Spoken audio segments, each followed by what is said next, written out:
एक घड़ी आधी घड़ी ने आदि में पुनियाद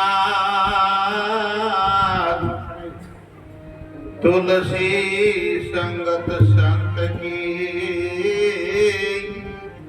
कटे कोटि के अपराध। आ जगत में जन्म मळ्यो न मळ्यो मानव नो अवतार। आदम राम ओळख्या नहीं तो एणे गयो अवतार। तोरल के साणा ने समझना जेना हाड में न होय हलकी वात। એને મળવામાં મોડું ન કરીએ જાય સરગાપુરનો સાથ।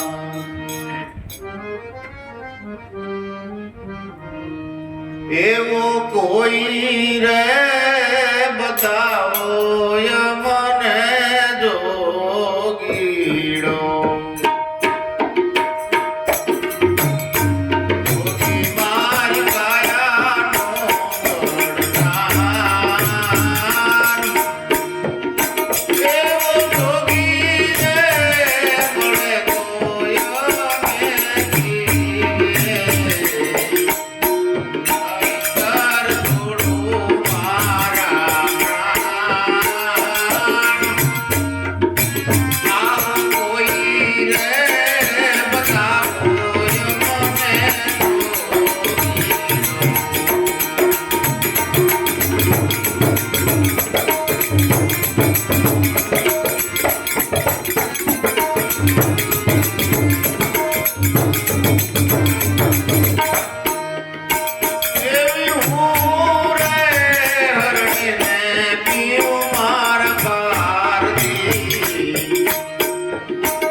કે કોઈ રે બતાવો અમને જોગી, જોગી મારી કાયાનો ઘડનાર, જોગી મળે તો અમે જીવીએ નહીતર છોડું મારા પ્રાણ.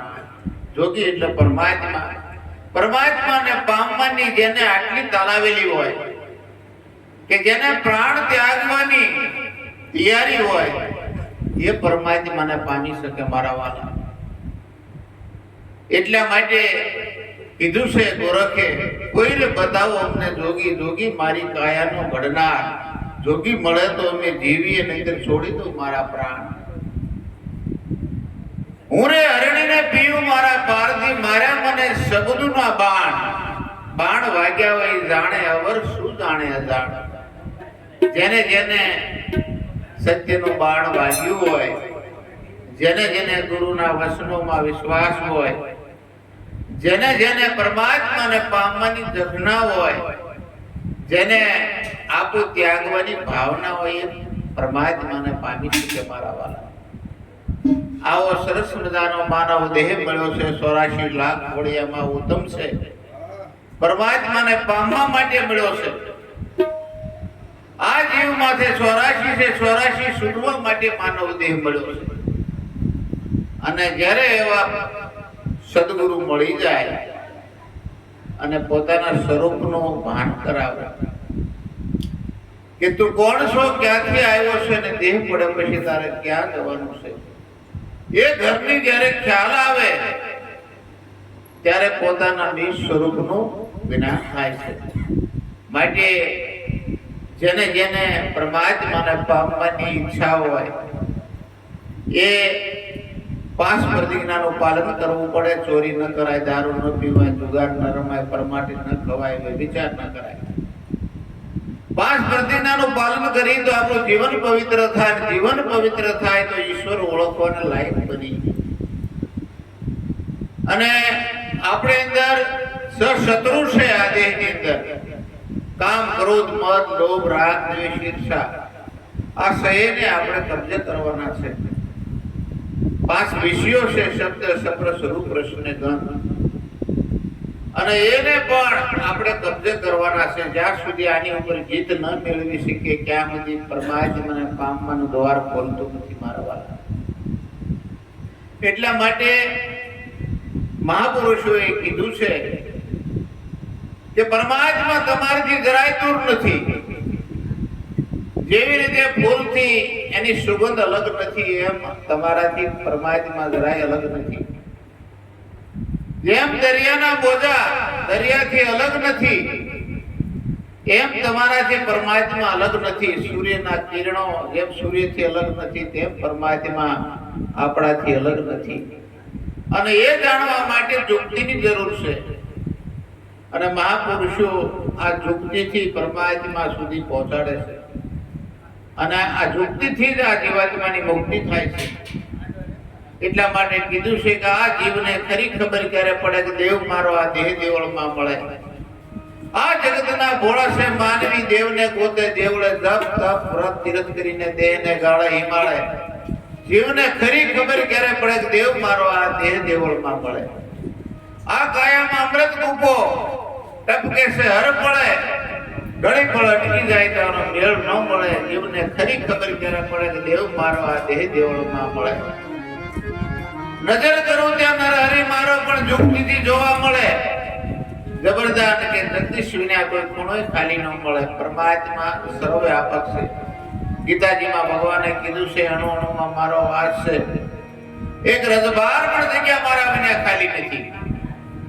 તો હાડાતન મનની કાયામાં પરમાત્મા કેવી રીતે છે એને જાણવાની જરૂર છે મારા વાલા.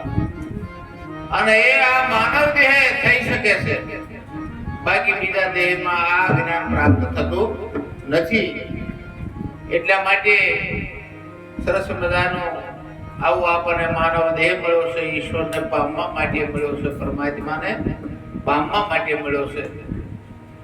એટલે કીધું છે મનના પરપંચ મેઘજો કરજો શુભ વિચાર. આ માનવ જન્મ છે રતન મણી નહીં આવે વારંવાર. તમે દેખો દિલની માય, પરખો પણની માય, સર્જનહારો ક્યાં છુપાણો આ સૃષ્ટિની માય. આ જળમાં જોયું, સ્થળમાં જોયું, જોયું પાણી પવન માય. અવકાશમાં નિરીખીને જોયું તો નજરમાં ન આવે દીનો નાથ સર્જનહારો ક્યાં સુપાણો આ સૃષ્ટિની માય અવિનાશીને ઓળખવા સુરતા રાખો ગુરુ શરણની માય આ ઘાટમાં તમને નહીં ભળાય પરમાત્મા છે અઘાટની માય પરમાત્મા અઘાટ છે નિરંજન છે નિરાકાર છે અને સસરાસરમાં વ્યાપક છે હમણાં ભરત મહારાજે કીધું પરમાત્મા એટલું સૂક્ષ્મ છે તન મન ધન શીશ બાજ કરતા જે પાષાણ તત્વ વધે છે એ તમે છો એનો જ્યારે અથાર્થ રીતે ભાન થાય તે પોતાના નિસ્વરૂપની ઓળખાણ થાય છે સરસ મજાનો આવો માનવ અવતાર મળ્યો છે વારંવાર મળવાનો નથી અને આ અવસરમાં જેને સદગુરુની સેવા છે એ ધન્યવાદ છે અને સદગુરુ પરમાત્મા સૌને ત્યાં પહોંચવાની શક્તિ આપે પોતાના આત્માની ઓળખાણની શક્તિ આપે એવી પ્રાર્થના બોલો સદગુરુ મહારાજની